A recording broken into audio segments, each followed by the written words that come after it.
اس آیت سے پہلی بات یہ معلوم ہوتی ہے، یہ معلوم ہوئی کہ روزے اللہ تعالیٰ نے ایمان والوں پہ فرض کیا ہے. جو غیر ایمان والے ہیں، جو کافر ہیں، جو مشرک ہیں، ان پہ روزے فرض نہیں ہیں. اور اگر رمضان آتا ہے تو بہت سارے غیر مسلم بھی یہاں وہاں روزے رکھ لیتے ہیں، مسلمانوں کی محبت میں یا کسی بھی ریزن سے رکھ لیتے ہیں. اگر وہ روزہ رکھتے ہیں تو روزے کا جو ثواب ہے، اجر ہے، انہیں نہیں ملنے والا. اس لیے کہ روزہ رکھنے کے لیے بنیاد ایمان ہے. اللہ تعالیٰ نے ایمان والوں پہ روزوں کو فرض کیا ہے. اور امام ابن کثیر رحمہ اللہ اس آیت کی تفسیر میں انہوں نے بھی یہی بات بتائی کہ اللہ تعالیٰ نے اس امت کے اہل ایمان سے مخاطب ہو کر روزوں کو رکھنے کا حکم دیا ہے. تو روزے اہل ایمان پہ فرض ہے. پہلی بات یہ معلوم ہے. دوسری بات اس آیت سے یہ معلوم ہوئی اللہ تعالیٰ نے روزوں کو فرض کیا ہے، روزہ فرض نہیں کیا ہے. روزہ فرض نہیں، روزوں کو اللہ نے فرض کیا ہے. جمع کا صیغہ ہے. کہا یا ایھا الذین آمنوا کتب علیکم الصیام، کتب علیکم الصوم نہیں کہا. صوم بولتے ہیں روزے کو، صیام بولتے ہیں روزوں کو. اللہ تعالیٰ نے روزوں کو فرض کیا ہے. ماہ رمضان میں چند مسلمان یا آپ کہہ سکتے ہیں اکثر مسلمان شروع کا ایک روزہ رکھ لیتے ہیں، بیچ میں ایک روزہ رکھ لیتے ہیں، لاسٹ میں بڑا روزہ 27واں روزہ رکھ لیتے ہیں. ان کی نظر میں بڑا، اور سمجھتے ہیں کہ پورا رمضان کا روزہ ہم نے رکھ لیا. حالانکہ اللہ تعالیٰ نے ایک دو یا آخر کے 2 روزے ایسے فرض نہیں کیا ہے. پورے مہینے کے روزے فرض ہیں، چاہے وہ روزے 29 آتے ہوں یا 30 آتے ہوں. اہل ایمان پہ اللہ تعالیٰ نے سارے روزوں کو فرض کیا ہے. روزہ فرض نہیں ہے بلکہ روزے فرض اللہ نے کیا ہے. بھائیو، روزے میں 3 تبدیلیاں ہوئی ہیں. 3 طرح کی تبدیلیاں واقع ہوئی ہیں روزے میں. پہلی تبدیلی یہ ہے کہ نبی صلی اللہ علیہ وسلم جب مکے میں تھے تو آپ صلی اللہ علیہ وسلم عاشورہ کا روزہ بڑی پابندی کے ساتھ رکھتے تھے. یعنی 10 محرم کی تاریخ کا روزہ بڑی پابندی کے ساتھ آپ رکھتے تھے. جب آپ مدینہ آئے تو 2 ہجری میں رمضان کے روزے فرض ہوئے. رمضان کے روزے جب فرض ہوئے تو عاشورہ کے روزے کی جو پابندی پیارے نبی صلی اللہ علیہ وسلم کرتے تھے، اس کے تعلق سے آپ نے کہا جو چاہے رکھے، جو چاہے چھوڑے. اور کیوں؟ رمضان کے روزے فرض ہو گئے. تو یہ پہلی تبدیلی واقع ہوئی ہے. دوسری تبدیلی یہ ہے کہ جب رمضان کے روزے فرض ہوئے اللہ تعالیٰ نے یہ رخصت دیا تھا، یہ اختیار دیا تھا کہ اگر کوئی صحت مند بالغ مسلمان بھی روزہ چھوڑنا چاہے وہ چھوڑ سکتا ہے. شروع میں جب رمضان کے روزے فرض ہوئے، یہ رخصت کے ساتھ اللہ نے روزوں کو فرض کیا کہ جو رکھنا چاہے رکھے، جو چھوڑنا چاہے چھوڑے. ہاں، اگر کوئی چھوڑتا ہے تو وہ فدیہ دے گا، وہ ایک مسکین کو کھانا کھلائے گا. پھر اللہ نے آیت نازل کی فَمَنْ شَهِدَ مِنْكُمُ الشَّهْرَ فَلْيَصُمْ. جو اس مہینے کو پاتا ہے اس کو روزہ رکھنا فرض ہے. جو رخصت اللہ نے دیا تھا، جو چاہے رکھے رمضان کے روزے، جو چاہے چھوڑے، وہ رخصت اب ختم ہو گئی. ہر ایک مسلمان کو رکھنا ہی رکھنا ہے. ہاں، کس کو رخصت ہے وہ آگے انشاءاللہ بات آئے گی. تیسری تبدیلی روزوں میں یہ ہوئی کہ شروع زمانے میں جب روزے فرض ہوئے تو حکم یہ تھا کہ اگر کوئی مسلمان افطار سے پہلے افطار کرنے سے پہلے اگر سو گیا، افطار کا وقت ختم ہو گیا، چلا گیا افطار کا وقت آیا بھی، نکل بھی گیا، تو اب اس کو رات میں کھانے کی اجازت نہیں تھی. کھانے کی، پینے کی، ازدواجی تعلقات قائم کرنے کی اجازت نہیں تھی. ساری رات اسے بھوکا ہی رہنا پڑتا. یوں سمجھے ساری رات بھی روزہ اس کا. جب سحری کا وقت آتا تو سحری میں بھی کھانے کی اجازت نہیں تھی. بغیر کھائے کے اس کو پھر دن کا روزہ رکھنا پڑتا تھا، دوسرے دن کا روزہ. جب دوسرے دن افطار کا وقت آتا تب اس کو افطار کرنا پڑتا تھا. یہ شروع میں تھا. ایک صحابی ایسے ہی محنت کر کے آئے کھیتی وغیرہ سے، شام کے وقت آئے، افطار کا وقت قریب تھا. بیوی سے کہا کہ کھانا نکالو، افطار کر لیں گے. بیوی کھانا لانے تک صحابی کو آنکھ لگ گئی، سو گئی. اب سو گئے، افطار کا وقت رخصت ہو گیا، چلا گیا. ساری رات بھوکا رہنا پڑا, ساری رات پھر دوسرا دن بڑی تکلیف سے وہ دو چار ہوئے. اللہ رب العالمین نے آیت نازل کیا اور جو یہ اللہ نے قید لگایا تھا اس قید کو ختم کر دیا. سو جاؤ افطار سے پہلے یا نہ سو جاؤ, ساری رات کھا سکتے ہو, پی سکتے ہو, اس دیوالی تعلقات بھی قائم کر سکتے ہو. یہ 3 تبدیلیاں روزے میں ہوئی. بھائی روزہ کسے کہتے ہیں؟ روزے کا کیا مطلب ہے؟ روزہ عربی میں روزے کو صوم یا صیام کہتے ہیں, جس میں الامساک داخل ہے, یعنی رکنا. روزے میں رکنا شرط ہے. کب سے کب تک رکنا ہے؟ صبح صادق سے لے کے غروب آفتاب تک. جو سحری کا جو وقت ہے, ہمارا جو ختم وقت ہے, وہاں سے لے کے سورج کے ڈوبنے تک رکنا ہے. کس سے رکنا ہے؟ کھانے سے, پینے سے اور بیوی سے تعلقات قائم کرنے سے. ان تینوں کاموں سے رکنے کا نام روزہ ہے. اسلام میں روزے کی حیثیت کیا ہے؟ اسلام میں روزے کی حیثیت بڑی عظیم حیثیت ہے. اسلام کے جو ارکان ہیں ان میں سے عظیم رکن ایک روزہ ہے. بخاری وغیرہ کی بڑی مشہور حدیث ہے. عبداللہ بن عمر رضی اللہ تعالی عنہما حدیث کے راوی ہیں. نبی صلی اللہ علیہ وسلم فرماتے ہیں بنی الاسلام علی 5. اسلام کی بنیاد 5 باتوں پہ ہے, 5 چیزوں پہ ہے. ان میں پہلی شہادتین کا اقرار کرنا ہے, نماز قائم کرنا ہے, زکات دینا ہے, 14 رمضان کے روزے رکھنا ہے, 5واں حج کرنا ہے. اسلام کی یہ بنیادی باتیں ہیں.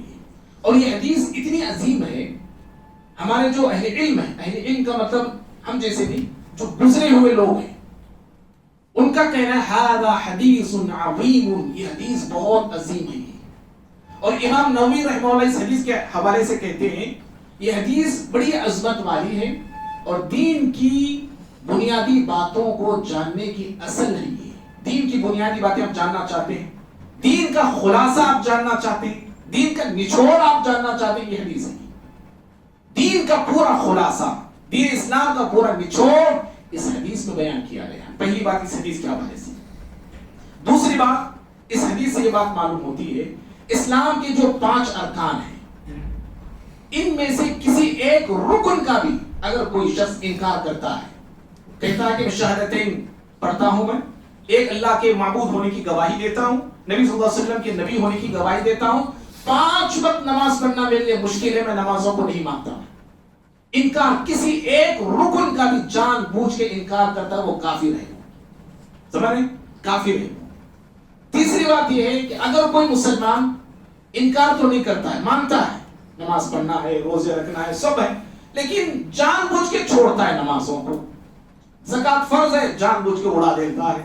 روزے فرض ہوئے, جان بوجھ کے روزوں کو یا سستی کی وجہ سے روزوں کو چھوڑتا ہے. تو پھر ایسے انسان کو, ایسے مسلمان کو ڈرنا چاہیے. اگر یہی عادت اس کی رہی, زندگی تمام رہی, تو یہ بھی ایک طرح کا کفر ہے.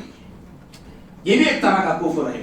اور اگر کفر نہ بھی ہو تو یہ چیز انسان کو کفر تک لے کے چلی جاتی ہے. یہ تیسری بات ہے.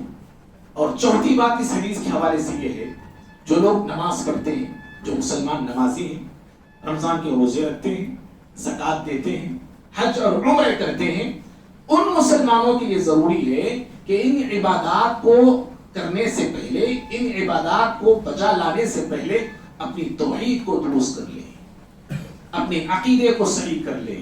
کیوں؟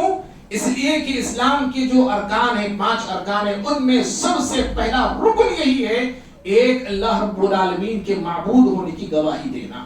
صرف گواہی کافی نہیں, بلکہ گواہی کے ساتھ ساتھ زندگی تمام اس گواہی پہ گزارنا. جو اللہ تعالیٰ کو آپ نے مانا ہے کہ اللہ اکیلا ہے, تنہا ہے, اللہ رب العالمین کے جو حقوق ہیں وہ اللہ تعالیٰ کے حقوق تنہا اللہ ہی کو دینا. اللہ کے جو اختیارات ہیں وہ تنہا اللہ تعالیٰ ہی کو دینا ہے. اس طرح شرکیہ عادات سے, شرکیہ نظریات سے, شرکیہ اعمال سے ہر مسلمان کو نماز, روزہ, حج, عمرے سب کرنے سے پہلے بچنا ضروری ہے. کیوں بچنا ضروری ہے؟ اس لیے کہ آپ, میں نمازیں پڑھ رہے ہیں, حج بھی کر رہے ہیں, روزے بھی رکھ رہے ہیں, شرک بھی کر رہے ہیں, تو پھر یہ جو عبادتیں ہیں میری, یہ نماز, یہ روزے, یہ حجاں, یہ صدقے, یہ سب شرک کرتے ہوئے اگر یہ بھی کریں تو یہ عبادتیں مجھے فائدہ نہیں دیتی. بلکہ ساری عبادتیں ضائع، ساری نیکیاں تباہ ہوتی ہیں۔ اللہ نے سورہ انعام میں نبیوں سے مخاطب ہو کے کہا وَلَوْ أَشْرَكُوا لَحَبِطَ عَنْهُمْ مَا كَانُوا يَعْمَلُونَ، اگر یہ انبیاء سے بھی شرک ہو جائے تو ہم ان کے اعمال ضائع کر دیں۔ اور بھائیو، پانچویں بات اس حدیث کے حوالے سے میں بتا رہا ہوں وہ یہ ہے کہ جو مسلمان ماہ رمضان میں روزے رکھتے ہیں، بعض مسلمان بڑی پابندی سے 30 روزے بھی رکھتے ہیں لیکن نمازوں کی کوئی پابندی نہیں کرتے، رمضان میں بھی نمازوں کو اڑا دیتے ہیں، غیر رمضان میں تو اڑاتے تھے، رمضان میں روزے کی پابندی ہے، روزہ رکھ رہتے ہیں لیکن نمازوں کی کوئی پابندی نہیں۔ ایسے مسلمان کو بھی ڈرنا چاہیے، کیوں؟ اس لیے کہ جو اسلام کے 5 ارکان ہیں ان میں روزہ چوتھا رکن ہے اور نماز سیکنڈ رکن ہے، نماز سیکنڈ رکن ہے، دوسرا رکن ہے۔ اور پھر رمضان کے جو روزے ہیں وہ سال میں ایک مرتبہ فرض ہیں، سال میں ایک مرتبہ آتے ہیں، لیکن نماز ایسا نہیں ہے، نماز روزانہ فرض ہے، 5 وقت فرض ہے۔ اس لیے جو رمضان میں روزے رکھتے ہیں ان مسلمانوں کے لیے ضروری ہے کہ وہ نمازوں کی پابندی کرے، نہ صرف رمضان میں، غیر رمضان میں بھی نمازی رہے۔ معزز بھائیو، روزہ اس کی امتیازی شان ہے، امتیازی پہچان ہے، روزے کا ایک الگ مقام ہے، روزے کی الگ ہی فضیلت ہے۔ بات سمجھ میں آ رہی ہے آپ کو؟ جو باتیں میں نے بتایا، روزے کی شان ہی الگ ہے، اس کا مقام ہی جدا گانا ہے۔ روزے کی جو فضیلتیں ہیں نا وہ فضیلتیں اور کسی اور عبادت کی نہیں ہیں، بالکل الگ فضیلتیں ہیں۔ چلیے ایک حدیث دیکھتے ہیں، لمبی حدیث ہے، حدیث کو ٹکڑے ٹکڑے کی شکل میں سمجھتے آئیں گے۔ پہلا حصہ ہم سمجھیں گے، پھر سیکنڈ حصہ، پھر تھرڈ حصہ، ایسا سمجھتے ہم آئیں گے۔ امام بخاری رحمہ اللہ اس حدیث کو کتاب التوحید میں لاتے ہیں، بخاری میں کتاب التوحید ایک چیپٹر ہے۔ ابو ہریرہ رضی اللہ عنہ حدیث کے راوی نبی صلی اللہ علیہ وسلم فرماتے ہیں، اللہ تعالیٰ فرماتا ہے، حدیث قدسی ہے، یعنی اللہ تعالیٰ فرماتا ہے۔ جملے پیارے نبی صلی اللہ علیہ وسلم کے ہوتے ہیں، الفاظ پیارے نبی صلی اللہ علیہ وسلم کے ہوتے ہیں، لیکن بات اللہ تعالیٰ کی ہوتی ہے، اس کو حدیث قدسی کہتے ہیں۔ اللہ تعالیٰ فرماتا ہے الصوم لی، روزہ میرے لیے ہے۔ دیکھو کتنی عجیب و غریب بات ہے، اللہ تعالیٰ کہتا ہے روزہ میرے لیے ہے۔ کیوں ایسا کیوں کہا گیا؟ روزہ میرے لیے، اللہ تعالیٰ نے ایسا کیوں کہا؟ کیا دیگر عبادتیں اللہ کے لیے نہیں ہے؟ ہاں وہ بھی اللہ تعالیٰ کے لیے ہی ہے، لیکن روزے میں جو اخلاص موجود ہے نا وہ اور ساری عبادتوں میں اخلاص اتنا پایا نہیں جاتا یا کم پایا جاتا ہے۔ نماز پڑھ رہے، لمبا رکوع لمبا سجدہ میں کر رہا ہوں لوگوں کو دکھانے کے واسطے، اس میں ریا موجود ہے، ریا اس میں شامل ہو سکتی ہے۔ آپ نماز کو آئے، مسجد کو آئے، بڑے اخلاص کے ساتھ آئے، 2 رکعت بھی بڑے اخلاص کے ساتھ آپ نے پڑھا سمجھی، بقیہ 2 رکعتوں میں ریا شامل ہو سکتا ہے۔ یا قیدے میں آپ بیٹھے ہیں، اب چلو قیدے پہ قیدے ہو رہے ہیں، تب بھی ریا آ سکتا ہے۔ ریا کا امکان نماز میں ہے۔ آپ زکات دے رہے ہیں، اب زکات دیتے ہو لوگوں کو سینہ چوڑا کر کے دے رہے ہیں، ریا آ سکتا ہے اس میں۔ مالدار نہیں دیکھو دنیا میں لے زکات، فقیرہ لے فقیرہ وہ بھی دے گا، اٹھا ریا آ سکتا ہے اس کے اندر۔ حج کو جا رہا ہے اور ایک پورے گاؤں میں ڈنڈورا پیٹ رہا ہے، صرف تروپتی میں نہیں، آنسو بازو سب پھولا کرتے، ہارا کرتے، نہ جانے کیا کیا ڈال لے کے، دعوتاں اڑا کے، کھا کے پی کے، ابھی حج گیا نہیں، لوگ حاجی صاحب ابھی گیا نہیں، پہنچا نہیں، حج کیا نہیں، لوگ یہیں پر وہ ٹائٹل سن کو مزہ آتا ہے، اس کو حاجی بول رہے لوگ مجھے، ریا اس میں بھی موجود ہے۔ اور بعض ایسے لوگ ہیں، اللہ معاف کرے، حج سے آنے کے بعد شادی وغیرہ کے روکے وغیرہ ہوتے ہیں یا کہیں بھی جو ہے بغیر حاجی کے ان کا نام لیا جائے تو غصے میں آ جاتے ہیں، دیکھ حاجی بولو جی، مجھے حاجی لگا جی میرے نام کے آگے، یہ ٹائٹل لینے کے لیے بھی بس کوشش کرتے ہیں۔ لیکن بھائی روزہ یہ ایسی عبادت ہے اور ایسا عمل ہے اس میں ریا موجود نہیں ہے۔ جب تک آپ بتاتے نہیں، یہ معلوم نہیں ہے، معلوم ہوتا نہیں کسی کو آپ کے روزے سے ہی آپ نفل روزے بھی رکھتے ہیں نا، پیر جمعرات کے، آپ بولیں گے تو پتا چلے گا بھائی میں روزے سے وہاں نہیں تو پتا نہیں چلے گا۔ اور پھر دیکھو اس میں اخلاص دیکھو کیسا ہے کہ ایک روزے دار بندہ بڑی پیاس لگی ہوئی ہے، ظہر کی نماز کو آیا ہے، شدت کی دھوپ ہے، کلی کرتے کرتے منہ میں کا پانی لینے کا، کلی کرتے کرتے چند قطرے وہ حلق میں اتار سکتا ہے، لیکن اس کا ضمیر اس کا دل گوارا نہیں کرتا۔ اخلاص ہے یہ روزے میں، حالانکہ پانی منہ میں لے چکا ہے، بس اتارنے کی ضرورت ہے، لیکن وہ اتارتا نہیں، کیوں؟ اس کا دل نہیں مانتا، خوف خدا مائل ہوتا ہے اس کے ساتھ۔ اللہ کا خوف اس کے سامنے آتا ہے. ارے آزو بازو والے دیکھ نہ دیکھے انہیں معلوم نہیں ہوگا وہ اتاریں گے تو، لیکن اس کا دل کہتا ہے کہ ان کو نہ معلوم لیکن رب کو تو معلوم ہو جائے گا نا. اللہ تعالیٰ کو اس کا علم ہے. تو پھر اس کا وہ بندہ روزے کی حالت میں اس پانی کو اپنی حالت میں نہیں اتارتا ہے. یہ اخلاص ہے جو روزے میں پایا جاتا ہے. اسی لیے اللہ تعالیٰ نے کہا الصوم لی، روزہ میرے لیے ہے. اور پھر آگے کیا کہا وَأَنَا أَجْزِي بِهِ، میں ہی اس کا بدلہ دیتا ہوں. اللہ اکبر، بدلہ دینے والی ذات اللہ کی. کتنا بدلہ، کیسا بدلہ، کہیں بھی ذکر نہیں ہے اس کا. سمجھ رہے بات؟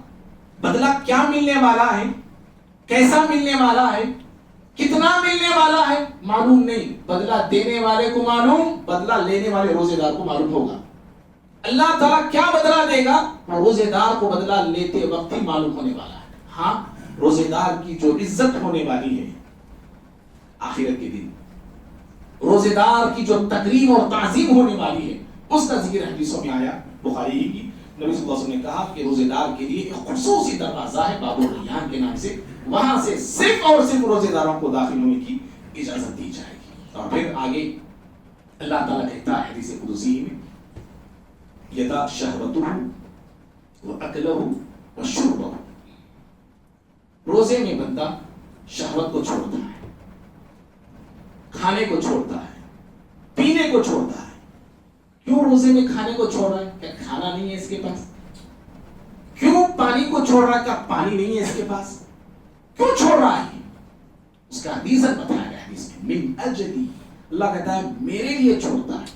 اللہ میرے لیے چھوڑتا ہے، میری رضا کو پانے کے لیے چھوڑتا ہے، مجھے خوش کرنے کے لیے چھوڑتا ہے. میں نے حکم دیا کہ صبح سے شام تک بھوکے رہنا ہے، پیاسے رہنا ہے، شہوتوں کے قریب نہیں آنا ہے. وہ بندہ میرے حکم پر عمل کرتے ہوئے اور اطاعت کا فرما برداری کا ثبوت دیتے ہوئے ان سارے چیزوں کو میری رضا کو پانے کے لیے اور میرے حکم پہ چلتے ہوئے چھوڑ دیتا ہے.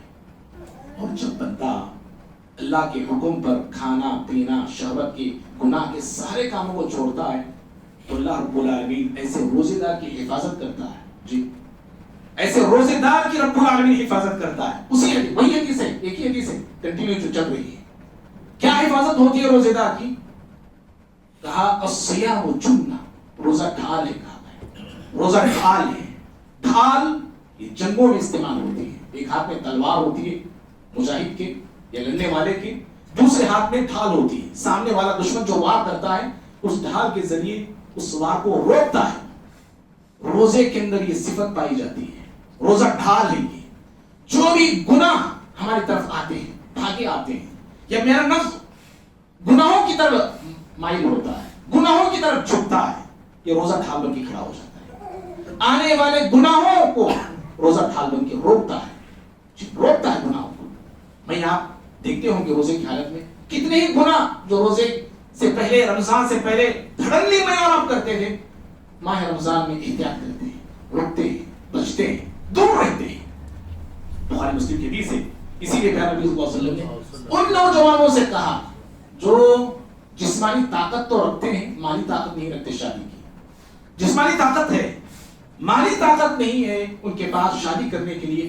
ایسے نوجوانوں سے آپ نے کہا وَمَن لَمْ يَسْتَطِعْ فَعَلَيْهِ بِالصَّوْمِ فَإِنَّهُ لَهُ وِجَاءٌ. جو مسلمان، جو نوجوان شادی کی طاقت نہیں رکھتا ہے وہ روزہ رکھ لے، روزہ اس کے لیے ڈھال بن جائے گا. روزہ اس کے لیے ڈھال بن جائے گا. کیوں؟ نوجوانی میں نوجوان بہک سکتا ہے، بھٹک سکتا ہے، گمراہ ہو سکتا ہے، نفسانی خواہشات میں بہک سکتا ہے، نفسانی خواہشات کا غلام بن سکتا ہے. تو پھر اپنے نفس کو لگام لگانے، کنٹرول کرنے، آنے والے گناہوں سے اپنے آپ کی حفاظت کرنے کے لیے اور خود کو گناہوں کی طرف جانے سے بچانے کے لیے، آنے والے گناہوں سے بچنا ہے اور خود بھی گناہوں کی طرف جانے سے بچنے کے لیے روزہ ڈھال بن جاتا ہے. بھائی ایک سوال یہاں پہ پیدا ہوتا ہے، بہت سارے لوگ میں آپ روزہ رکھتے ہیں، روزہ ہمارا ہے، لیکن میری آپ کی زندگی میں تبدیلی نہیں ہوتی ہے. میری آپ کی زندگی میں جو تبدیلی آنا ہے وہ تبدیلی نہیں ہے. تبدیلی کیا ہے؟ بس صبح سے شام تک بھوکے، بس یہی تبدیلی ہے. جو پہلے تبدیلی نہیں تھی، روزانہ ہم کھاتے پیتے تھے، ناشتے وغیرہ سب ہوتی تھے الحمدللہ. ماہ رمضان میں صرف یہی تبدیلی نظر آتی ہے. میری آپ کی ذات میں تبدیلی نہیں. میرے آپ کے اندر کوئی تبدیلی نہیں آتی ہے. کیوں ایسے؟ بعض لوگ ماہ رمضان میں تبدیل ہوتے ہیں، ہم جیسے لوگ ماہ رمضان تھوڑا تبدیل ہوئے، رمضان کے بعد وہ بھی تبدیلی ختم ہو جاتی ہے. کیوں ایسے؟ سوال ہے نا. آپ میں خود اس کے لیے گواہ ہے کتنا میں تبدیل ہو رہا ہوں. کتنے ہی رمضان میری زندگی میں آئے، کیا تبدیل ہوا ہوں، کتنے گناہوں کو میں نے چھوڑا ہے، کتنی پابندیاں میرے اندر آئی ہیں، ہے نا. میرا نفس گواہ ہے، آپ کا نفس آپ کے لیے گواہ ہے. کوئی دوسرا بتانے کی ضرورت نہیں نا. ہم سب گواہ اس کے لیے، اپنے لیے، کہ کیا تبدیلی، کیا چینجز میرے اندر آتے ہیں اور آ رہے ہیں. اگر نہیں آ رہے تو کیوں نہیں آ رہے؟ جی ریزن ہے، اس کی ریزن ہے. وہ ریزن حدیث میں بتائے گئے. بڑی مشہور حدیث ہے، ہر رمضان ہم سنتے ہیں حدیث. نبی صلی اللہ علیہ وسلم فرمایا، بخاری حدیث ہے، من صام رمضان ایمانا واحتسابا غفر له ما تقدم من ذنبه. جو مسلمان رمضان کے روزے رکھتا ہے، ایمان کی حالت میں رکھتا ہے، پہلی شرط ہے ایمان کی حالت میں رکھتا ہے اور احتساب کے ساتھ رکھتا ہے، اللہ اس کے گناہوں کو معاف کرتا ہے. گزشتہ جو گناہ ہے معاف ہوتے ہیں. جب گناہ معاف ہو گئے، جب گناہوں کا بوجھ ہمارے اندر سے ختم ہو گیا، زندگی میں تبدیلی آئے گی نا. آپ پانی ڈال رہے ہیں، آپ بوٹ ڈال رہے ہیں، پتھر آ گیا، پتھر کے نیچے پانی ہے، سمجھ. اگر وہ پتھر کو اس مشین نے پھوڑ دیا، پانی آئے گا، پانی ملے گا. ایسے ہی میری آپ کی زندگی میں جو پتھرے ہیں وہ گناہوں کے ہیں، جو بوجھ ہے وہ گناہوں کا ہے. وہ گناہ ختم ہو گئے تو پانی ہی پانی، برکت ہی برکت.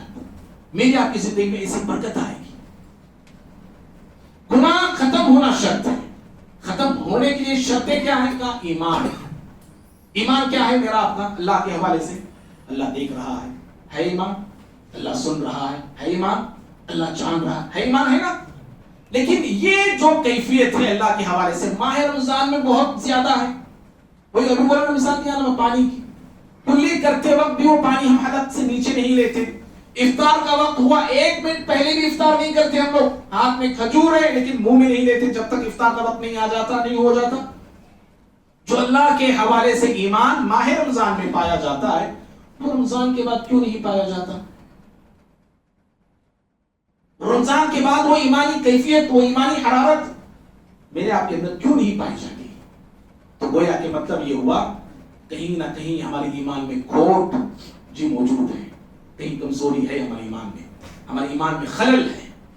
اور دوسری بات، دوسری شرط جو حدیث میں بتائی، احتساب ہونا ضروری ہے. احتساب کا کیا مطلب ہے؟ احتساب کا مطلب ہوتا ہے اللہ کی رضا کے لیے روزے رکھنا ہے، روٹین کے لیے نہیں. عادت ہو گئی ہم کو، رمضان آیا تو میں اور روزے رکھ رہے، بس اللہ کی رضا کے لیے روزے رکھنا. احتساب کا پہلا مطلب یہ ہے. احتساب کا دوسرا مطلب حساب کرنا. احتساب کا لفظ بنائے حساب سے، اپنے آپ کا حساب کرنا، اپنی زندگی کو دیکھنا. ذرا پاس کی جو زندگی، رمضان سے پہلے کی زندگی میری کیسی ہے، کتنے گناہ ہیں، کتنے دھبے ہیں، کتنی غلطیاں ہیں، ساری چیزوں کا حساب کرنا ضروری ہے. اگر غلطیاں زیادہ ہے، ماہ رمضان سے اس کی اصلاح کر لینا. کلیئر ہے بھائی؟ بات سمجھ میں آ رہی ہے آپ کو؟ ماہ رمضان سے ان باتوں کو صحیح کر لینا، ان غلطیوں کو نکال دینا. اگر نہیں، غلطیاں کم ہیں، نیکیاں زیادہ ہے، اللہ کا شکر ادا کرنا، رہی ہوئی غلطیوں کو اور مٹانا اور نیکیوں میں آگے بڑھنے کی کوشش کرنا. یہ ہے احتساب. ماہ رمضان میں یہ احتساب ہر مسلمان کو کرنا بہت ضروری ہے. اس لیے میری آپ کی زندگی جیسے بدلنا ہے وہ نہیں بدل رہی ہے صرف ماہ رمضان میں. وہی دیکھو، ماہ رمضان میں بھی وہی فضولیات ہوتی ہیں، وہی ہمارے اندر برائیاں، وہی خرابیاں، وہی کمزوریاں، کہنے والا کیا سننے والے کیا، ہم سب اس میں مبتلا ہیں. احتساب بے حد ضروری ہے بھائی. تو حدیث میں کہا گیا کہ روزہ ڈھال ہے ایک روزے دار کے لیے، گناہوں سے بچنے کے لیے ڈھال ہے، اور وہیں پر یہ روزہ ڈھال ہے جہنم سے بچنے کے لیے. جہنم میں جو آگ، جہنم کی جو آگ ہے، اس آگ سے اپنے آپ کو بچانا ہے تو توحید کا ہتھیار اور روزے کا ڈھال ضروری ہے. سمجھ لیں؟ روزے کا ڈھال چاہیے اور توحید کا ہتھیار چاہیے. اور جو مسلمان اپنے ساتھ توحید کا ہتھیار رکھتا ہے اور روزہ جیسا ڈھال رکھتا ہے، ایسے انسان کو جہنم کی آگ چھو نہیں سکتی ہے. بخاری کی، مسلم کی حدیث ہے. نبی صلی اللہ علیہ وسلم فرماتے ہیں، من صام للہ یوما فی سبیل اللہ، نفل روزے کی فضیلت ہے جو میں بول رہا ہوں. یہ فرض روزے کی فضیلت نہیں ہے. نفل روزہ جو مسلمان نفل روزہ اللہ کے راستے میں ایک دن رکھتا ہے, اللہ تعالیٰ اس دن اس کے چہرے کو جہنم سے 70 سال کے لیے دور کر دیتا ہے. اللہ, بخاری مسلم کے حدیث ہے. ایک دن نفل روزے کی یہ فضیلت ہے, اللہ تعالیٰ اس کے چہرے کو جہنم سے 70 سال کے لیے دور کر دیتا ہے. جب نفل کی یہ فضیلت ہے تو فرض روزے کی فضیلت آپ میں اور اندازہ لگائیں کتنی زیادہ ہوگی. اور بھائیوں, اللہ رب العالمین کے خاطر جو بندہ روزہ رکھتا ہے اللہ کا بڑا چہیتا ہو جاتا ہے, جی بڑا پیارا ہو جاتا ہے. حدیث میں یہ آخری الفاظ جو بخاری میں نے کوٹ کیا تھا شروع میں کتاب التوحید کی, اس میں یہ الفاظ آتے ہیں لخلو فی الصائم اطیب عند اللہ من ریح المسک. روزے دار کی منہ کی بو اللہ تعالیٰ کو مشک کی خوشبو سے بھی زیادہ پسندیدہ ہے. ایک دیکھو, ایک روزے دار ہے, ایک غیر روزے دار ہے. روزے دار بھی بھوکا ہے, غیر روزے دار بھی بھوکا ہے. بھوکے دونوں ہیں, ٹھیک, بھوکے دونوں ہیں, اور دونوں کے منہ سے بو آتی ہے. روزے دار کی منہ سے بھی بو آ رہی ہے, غیر روزے دار کی منہ سے بھی بو آ رہی ہے. دونوں بھوکے, دونوں بو دونوں کے منہ سے آ رہی ہے. لیکن اللہ تعالیٰ کو صرف روزے دار کی منہ کی بو پسند ہے, غیر روزے دار کی منہ سے جو بو آتی ہے وہ کیوں پسند نہیں؟ اس کی بو اللہ کو کیوں پسند نہیں ہے؟ اس لیے کہ دونوں کی بھوک میں فرق ہے. غیر روزے دار جو بھوکا ہے ایک ریزن سے بھوکا ہے, کسی مجبوری سے بھوکا ہے, کسی بیماری سے بھوکا ہے, یا اس کے پاس کھانا نہیں پینا نہیں اس لیے بھوکا ہے. لیکن روزے دار کھانا بھی موجود ہے, اس کے پاس پانی بھی موجود ہے, سب موجود ہے, پھر بھی بھوکا کیوں ہے؟ شروع میں بتایا من اجلی, اللہ کی رضا کے لیے بھوکا ہے. جو بندہ اللہ کی رضا کے لیے بھوکا ہوتا ہے اس کے منہ سے نکلنے والی بو بھی اللہ کو بے انتہا پسند ہے, مشک کی خوشبو سے بھی زیادہ پسندیدہ ہے. معزز بھائیوں, اللہ تعالیٰ نے روزے دار کو 2 خوشیاں ایسی دے رکھا ہے, یہ خوشیاں دنیا میں کسی کو نصیب نہیں ہے. بد نصیب ہیں وہ مسلمان, بد نصیب ہیں وہ لوگ جو ان خوشیوں سے محروم ہیں, اور خوش نصیب ہیں وہ مسلمان, اور خوش نصیب ہیں وہ نوجوان جو ان خوشیوں سے دوچار ہیں. اللہ نے 2 خوشیاں ایسی رکھی ہیں جو صرف روزے دار کو ملتی ہیں, کسی ایماندار کو نہیں ملتی. جو غیر مسلم ہیں, جو روزوں سے, جو مسلمان یا روزوں سے دور ہیں, کسی کو یہ نصیب نہیں.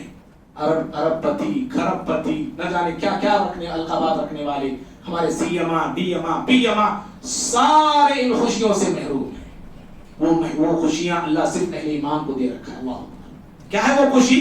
پیارے نبی صلی اللہ علیہ وسلم فرماتے ہیں للصائم فرحتان فرحت حين يفطر. ایک خوشی روزہ افطار کے وقت ملتی ہے, صرف روزے دار کو. اندازہ لگائیے کیسی خوشی ہوتی ہے میرے لیے, آپ کے لیے. افطار کے وقت دن بھر بھوکے ہیں, پیاسے ہیں, شام میں انواع اقسام کے کھانے ہمارے پاس ہیں, مختلف چیزیں ہیں, ٹھنڈا پانی ہے, ٹھنڈے مشروبات ہیں.